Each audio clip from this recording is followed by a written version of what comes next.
અમદાવાદમાં શુક્રવારે રાત્રે 9 થી સોમવારના સવારે 6 વાગ્યા સુધી લાદવામાં આવેલું 57 કલાકનું કર્ફ્યુ પૂર્ણ થતા જનજીવન ફરીથી ધબકતું થયું છે। જોકે રાજ્ય સરકારની જાહેરાત મુજબ અમદાવાદમાં આજથી દિવસનો કર્ફ્યુ હટાવવામાં આવ્યો છે, પરંતુ કોરોના સંક્રમણને જોતા રાત્રિના 9 થી સવારના 6 વાગ્યા સુધી રાત્રિ કર્ફ્યુ યથાવત છે। ડેપ્યુટી સીએમ નીતિન પટેલની જાહેરાત મુજબ અમદાવાદ સહિત વડોદરા, સુરત અને રાજકોટમાં પણ રાત્રિ કર્ફ્યુની નવી સૂચના ન આવે ત્યાં સુધી અમલી રહેશે।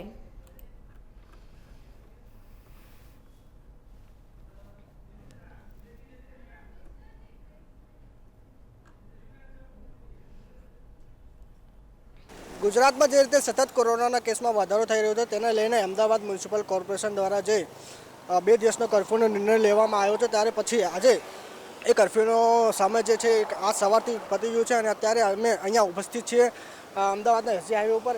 તમે જોઈ શકશો કે જે શનિ રવિ જે હાઈવે આખું સુમસામ હતું તે ફરીથી ધબકતું જોવા મળ્યું છે। અહીંયા વાહનોનો જે અવર જવર છે એ ફરીથી ચાલુ થઈ ગયું છે, એટલે ક્યાંક ને ક્યાંક જે આ કર્ફ્યુનો નિર્ણય જે આજે હટાવવા દેવામાં આવ્યો છે, પણ ગુજરાતના જે 4 મહાનગરો છે જેમ કે વડોદરા, સુરત અને રાજકોટ અને અમદાવાદ, એમાં રાત્રિ કર્ફ્યુનો અમલ હજી ચાલુ રહેશે અને રાત્રિ કર્ફ્યુ યથાવત રહેશે। કેમેરામેન દક્ષેશ દવે સાથે શુભમ રાજપૂત, ઇન્ડિયા ન્યૂઝ ગુજરાત, અમદાવાદ।